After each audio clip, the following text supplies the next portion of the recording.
이방 세계 최초의 이방인 교회로 세워졌던 안티옥 교회는 지중해의 섬 구브로와 북아프리카의 항구 도시 구레네에서 온 몇 사람에 의해 태동되었습니다. 그 몇 사람의 이름이 밝혀져 있지 않은 것은 바로 그 사람들이 하나님의 영광을 위해서 겸손하게 자기 자신의 이름을 가리는 그리스도인들이었기 때문입니다. 그들에 의해 태동된 안디옥 교회로 인해서 이방 세계인 안디옥에 생명의 역사가 일어나고 있음을 전해들은 예루살렘 모 교회는 바나바를 안디옥 교회 목회자로 즉각 파송했습니다. 안디옥에 이른 바나바는 하나님께서 이방인에게도 베풀어 주신 구원의 은혜에 감격해하면서 안디옥 교회 교인들에게 굳건한 마음으로 주님께 붙어 있을 것을 권했습니다.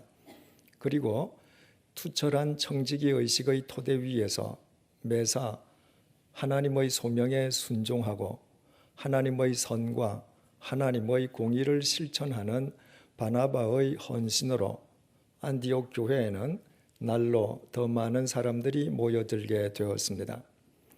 안디옥 교회 교인들이 늘어나자 바나바는 자기 혼자 더 이상 목회를 계속하는 것은 자신의 능력 밖의 일임을 절감하게 되었습니다. 바나바에게 동력자가 필요했습니다.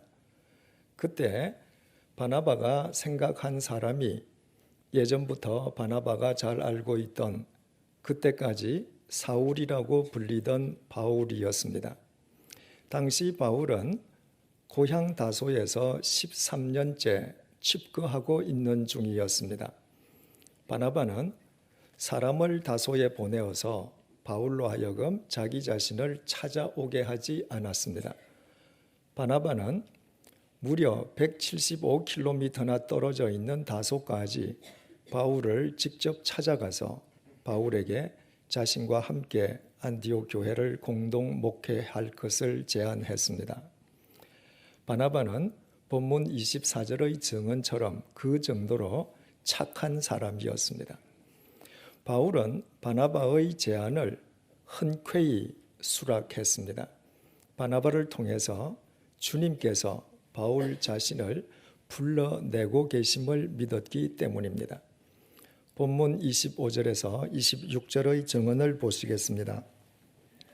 바나바가 사울을 찾으러 다소에 가서 만나매 안디옥에 데리고 와서 둘이 교회에 1년간 모여 있어 큰 무리를 가르쳤고 제자들이 안디옥에서 비로소 그리스도인이라 일컬음을 받게 되었더라. 오직 주님의 뜻에 순종해서 13년간이나 고향 다소에서 칩거했던 바울은 또다시 주님의 뜻에 순종해서 마침내 다소를 벗어나서 안디옥으로 향하게 되었습니다. 2000년 전에 말이나 마차를 소유하지 못한 서민들의 주요 교통수단은 도보였습니다. 물론 선박편도 있긴 했지만 그러나 선박편은 주로 부정기 노선이어서 여행객이 자기 일정에 맞게 선박을 이용하기가 쉽지 않았고 서민들에게는 선박 비용도 만만치 않았습니다. 그래서 가난한 서민들은 아무리 먼 거리라도 그냥 걸어 다녔습니다. 본문의 바울과 바나바가 걸어서 다소에서 안디옥으로 향해 갔을 것임은 두말할 나위가 없습니다. 당시 사람들에게 175km 정도의 거리는 아무것도 아니었기 때문입니다. 그런데 다소를 출발해서 안디옥에 이르기 위해서는 반드시 아마누스 산맥을 넘어야만 합니다. 하늘을 찌를 듯이 솟아있는 아마누스 산맥이 얼마나 높고 험한지 제가 4년의 시차를 두고 현지를 답사했던 2번 모두 중턱 위로는 안개로 뒤덮여 있었습니다. 뱀처럼 계속 구불거리는 산을 올라가는 버스는 또 얼마나 힘들어하는지 용을 쓰는 버스의 엔진 소리에 제 숨이 헉헉 막힐 정도였습니다. 또 버스가 아마누스 산맥을 다 넘을 때까지 귀가 막혔다 뚫렸다를 몇 번이나 반복했는지 모릅니다. 그 높고 험한 아마누스 산맥을 바울은 바나바와 함께 걸어서 넘어간 것입니다. 그러나 바울이 아마누스 산맥을 넘은 것이 본문이 처음이었던 것은 아니었습니다. 바울은 본문 이전에도 아마누스 산맥을 2번이나 넘은 적이 있었습니다. 처음은 바울이 태어난 이래 처음으로 예루살렘 유학길에 올랐을 때입니다. 경건한 유대인들은 난생 처음으로 거룩한 성전이 있는 예루살렘을 찾아갈 때에는 순례자의 마음으로 반드시 걸어서 예루살렘을 찾아갔습니다. 20세 전후의 바울이 처음으로 아마누스 산맥을 넘어서 예루살렘을 찾아간 것은 성지 순례를 위함이 아니었습니다. 유대교의 총본산인 예루살렘에서 공부하고 유대교의 큰 지도자가 되겠다는 청운의 꿈을 품고 그는 아마누스 산맥을 처음으로 넘어간 것입니다. 자기 야망을 이루기 위해서 아마누스 산맥을 건너는 청년 바울의 보문은 얼마나 당당하고 늠름했을는지 능히 짐작할 수 있습니다. 그리고 본문의 시점에서 13년 전에 바울은 그 아마누스 산맥을 이번에는 거꾸로 되넘어 왔습니다. 고향에 이르기 위함이었습니다. 예루살렘에서 유대교의 큰 지도자가 되었기에 고향 사람들 앞에서 자기 자신을 과시하기 위한 금이 환향이 아니었습니다. 자기 고향에서 칩거하게 하시는 주님의 명령에 순종해서 그는 아마누스 산맥을 거꾸로 되돌아왔습니다. 그때까지 젊은 바울이 이룬 것이라고는 아무것도 없었습니다. 그의 손은 텅 빈 손이었을 뿐입니다. 따라서 예전에 청운의 꿈을 품고 보무도 당당하게 아마누스 산맥을 넘던 바울에 비한다면 아무것도 이룬 것이 없는 빈손으로 그 아마누스 산맥을 되넘어오는 바울의 모습은 영락없는 실패자의 모습처럼 보일 수 있습니다. 세 번째로 바울은 본문에서 아마누스 산맥을 또다시 넘어갔습니다. 이번에는 자신의 야망을 이루기 위해서가 아니라 주님의 명령에 순종해서 안티옥에서 바나바와 함께 공동 목회를 하기 위해서 아마누스 산맥을 넘어간 것입니다.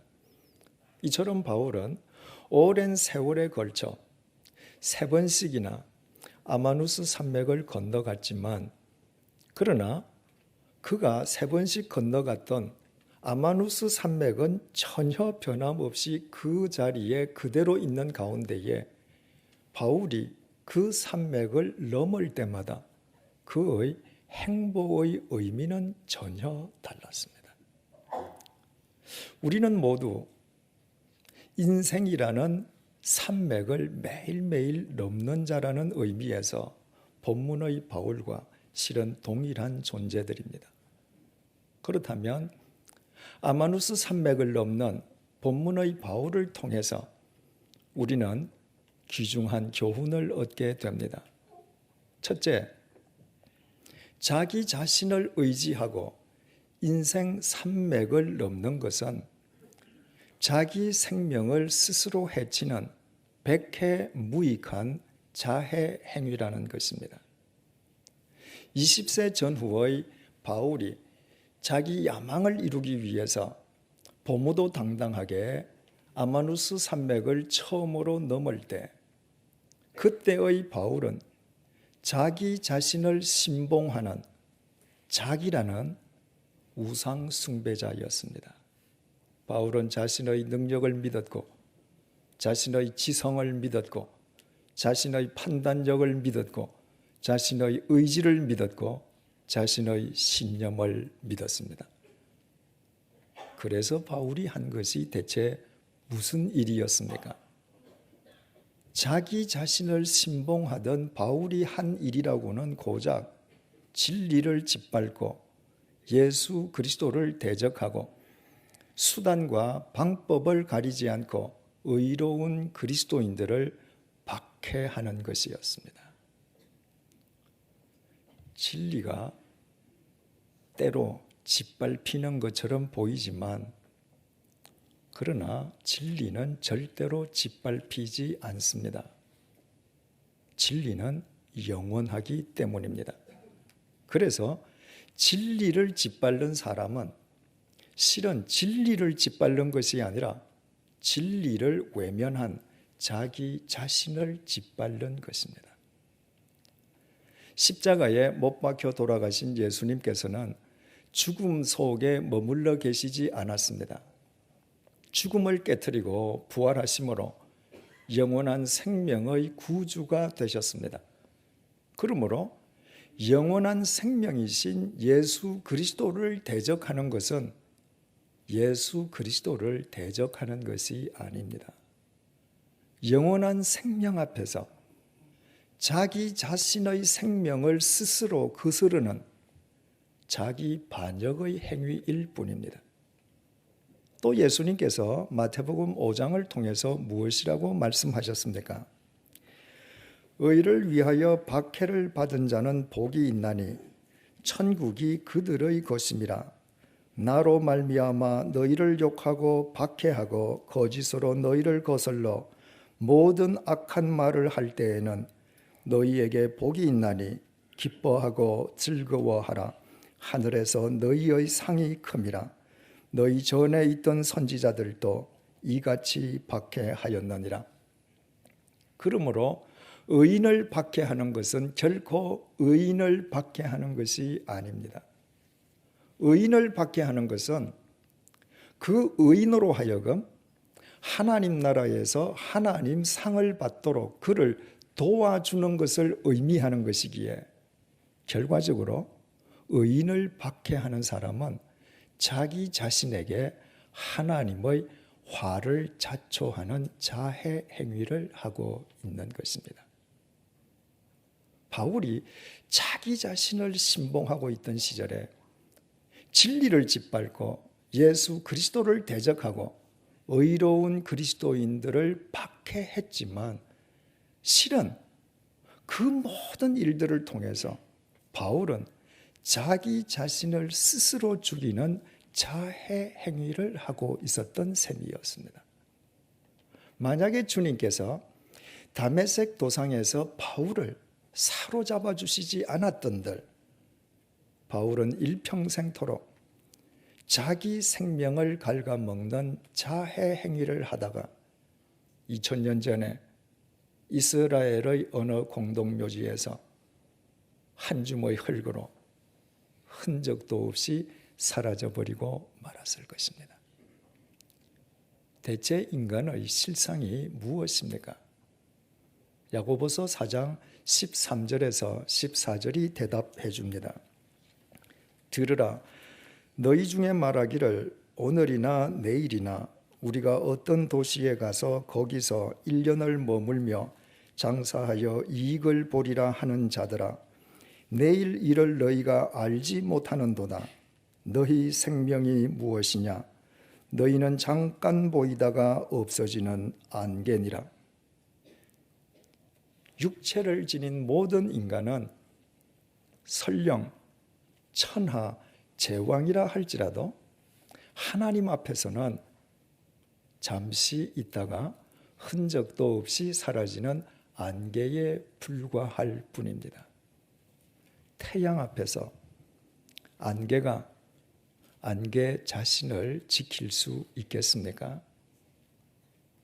하나님 앞에서 안개에 불과한 인간에게 자기 자신을 지키거나 구원할 능력이 있겠습니까? 안개에 지나지 않는 인간이 자기 자신을 신봉하며 인생 산맥을 건너는 것이야말로 안개가 안개 자신을 지키려는 것처럼 백해무익한 자해 행위일 뿐입니다. 아마누스 산맥을 넘는 바울을 통해서 우리가 얻을 수 있는 두 번째 교훈은 주님과 함께 인생 산맥을 넘는 사람은 그가 어느 곳에 있든 바로 그곳이 꽃자리가 된다는 것입니다. 다메섹 도상에서 주님께 사로잡힌 바울은 그 즉각 다메섹에서 그 이후에는 예루살렘에서 예수 그리스도의 복음을 전하려고 했습니다. 그러나 주님께서 허락하시지 않았습니다. 그 대신 주님께서는 바울로 하여금 이미 우리가 알고 있는 것처럼 고향 다소에서 13년을 칩거하게 하셨습니다. 그래서 바울은 예전에 그토록 보무도 당당하게 넘어갔던 아마누스 산맥을 다시 되넘어와야만 했습니다. 예전에 당당하게 아마누스 산맥을 넘던 바울에 비한다면 젊은 나이에 아무것도 이룬 것이 없이 고향으로 되돌아가기 위해서 아마누스 산맥을 되넘는 바울의 모습을 사지가 축 처진 실패자의 모습으로 연상하기가 쉽습니다.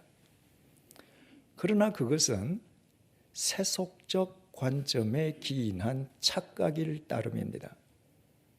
20세 전후의 바울이 보무도 당당하게 아마누스 산맥을 넘어가긴 했지만 그때 바울은 자기 혼자 그 산맥을 넘어갔습니다. 바울이 고향 다소로 낙향하기 위해서 아마누스 산맥을 되넘어올 때 바울은 혼자가 아니었습니다.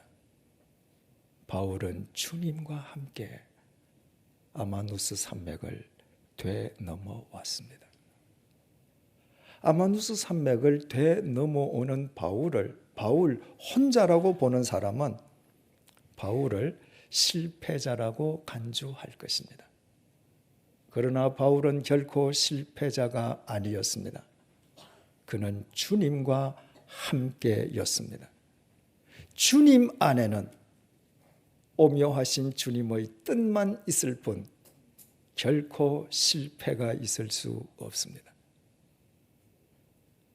1년은 봄, 여름, 가을, 겨울 이렇게 4계절로 이루어져 있습니다. 봄은 만물이 소생하는 생의 계절입니다. 여름은 모든 생명이 약동하는 이룰 성의 계절입니다. 가을은 거두어들이는 거둘 수의 계절이고 겨울은 거둔 것을 저장하는 감출 장의 계절입니다. 그런데 우리나라 한의학에서는 1년을 4계절이 아니라 5계절로 구분한다고 합니다. 즉 여름과 가을 사이에 장하, 길장자에 여름 하자를 써서 장하의 계절을 따로 구별한다고 합니다. 장하의 계절은 열매가 속으로 익어가는 계절입니다. 열매의 겉모양은 전혀 변하지 않는데 그 열매가 속으로 물어익는 계절이 바로 장하의 계절입니다. 장하의 계절이 이르기 전에 열매를 따면 이른바 풋열매가 됩니다. 모든 열매는 반드시 장하의 계절을 거쳐야만 농익은 참된 열매가 될 수 있는 것입니다. 바울에게 있어서 13년에 걸친 다소의 집권은 주님께서 그로 하여금 진리 안에서 농익은 사람이 되게끔 해 주시기 위해 베풀어 주신 장하의 은혜였습니다. 속으로, 질적으로, 영적으로 진리 안에서 무르익어가는 그 장하의 계절을 통해서 바울은 무엇을 먹든지 무엇을 마시든지 무엇을 하든지 오직 주님의 영광만을 위해서 살아가는 진정한 사도 바울로 빚어질 수 있었습니다. 시인 구상 선생님의 시 가운데 꽃자리라는 제목의 시가 있습니다. 앉은 자리가 꽃자리니라. 내가 시방 가시방석처럼 여기는 너의 앉은 그 자리가 바로 꽃자리니라. 주님과 함께 인생의 산맥을 넘는 자에게는 소위 세상이 말하는 가시방석이 있을 수 없습니다. 주님과 함께 인생 산맥을 넘는 자에게 주어지는 모든 삶의 정황은 그를 진리 안에서 농익게 해주시려는 장하의 꽃자리이기 때문입니다. 이 사실을 일찍 터득했던 시편의 시인은 그래서 시편 119편을 통해서 이렇게 고백했습니다. 내가 고난을 당하기 전까지는 잘못된 길을 걸었으나 이제는 주의 말씀을 지킵니다. 고난을 당한 것이 내게는 오히려 유익하게 되었습니다. 그 고난 때문에 나는 주의 율례를 배웠습니다. 주께서 나에게 일러주신 그 법이 천만 금은보다 더 귀합니다. 아마누스 산맥을 넘는 바울을 통해서 우리가 얻을 수 있는 마지막 교훈은 주님과 함께 인생 산맥을 넘는 사람에게는 그의 지나간 그릇된 과거의 시간까지도 예수 그리스도 안에서 전혀 새로운 의미로 승화된다는 것입니다. 이미 말씀드린 것처럼 젊은 시절 자기를 신봉하던 바울은 진리를 짓밟고 예수 그리스도를 대적하고 의로운 그리스도인들을 박해하던 폭도에 지나지 않았습니다. 바울에게 있어서 그 기간은 없어야만 될 기간이었습니다. 그런데 그가 주님과 함께 인생 산맥을 넘기 시작하면서 그릇되었던 그의 모든 과거의 의미가 예수 그리스도 안에서 새로운 의미로 승화되었습니다. 본래 유대교 열렬 신봉자였던 바울은 구약 성경에 능통하지 않았습니까? 그래서 바울은 구약의 관점에서 예수 그리스도를 해석할 수 있었고 예수 그리스도의 복음으로 구약을 재해석할 수 있었습니다. 바울은 유대교 최고의 스승인 가말리엘의 제자였지 않습니까? 그래서 바울은 신약 성경을 3분의 1이나 기록할 수 있는 지적 능력을 갖추고 있었습니다. 바울은 예수 그리스도를 대적하던 사람이 아닙니까? 그래서 바울은 예수 그리스도를 대적하는 사람들에게 긍휼한 마음을 지닐 수 있었습니다. 바울은 의로운 그리스도인들을 수단과 방법을 가리지 않고 박해하던 격정을 지닌 인간이지 않습니까? 그래서 바울은 그 격정으로 주님을 위해 돌팔매질을 당할 수도 있었고 끝내는 주님을 위해 참수형까지 감수할 수 있었습니다. 마치 쓰레기처럼 폐기되어야만 했던 그의 그릇된 과거의 모든 경험들이 주님과 함께 아마누스 산맥을 넘는 바울에게 더없이 귀중한 신앙 자산으로 승화된 것이었습니다. 그래서 바울은 본문 이후에도 2번 더 아마누스 산맥을 걸어서 넘어갔습니다. 안티옥 교회를 목회하던 바울이 2차, 3차 선교 여행을 떠날 때 2번 모두 아마누스 산맥을 넘어 북쪽으로 걸어서 올라갔습니다. 이처럼 오직 주님을 위해 주님과 함께 아마누스 산맥을 기꺼이 넘던 그 바울에 의해 소아시아 반도가 유럽 대륙이 인류의 역사가 새로워지게 되었습니다. 주님을 위해 기꺼이 아마누스 산맥을 넘는 바울이야말로 주님과 함께 인생의 산맥을 넘는 자를 주님께서 얼마나 아름다운 도구로 쓰시는지 우리에게 생생하게 보여주고 있습니다. 모든 인간은 매일 인생이란 산맥을 넘는 존재들입니다. 어떤 사람은 청운의 꿈을 품고 보무도 당당하게 지금 인생 산맥을 넘고 있을 수 있습니다.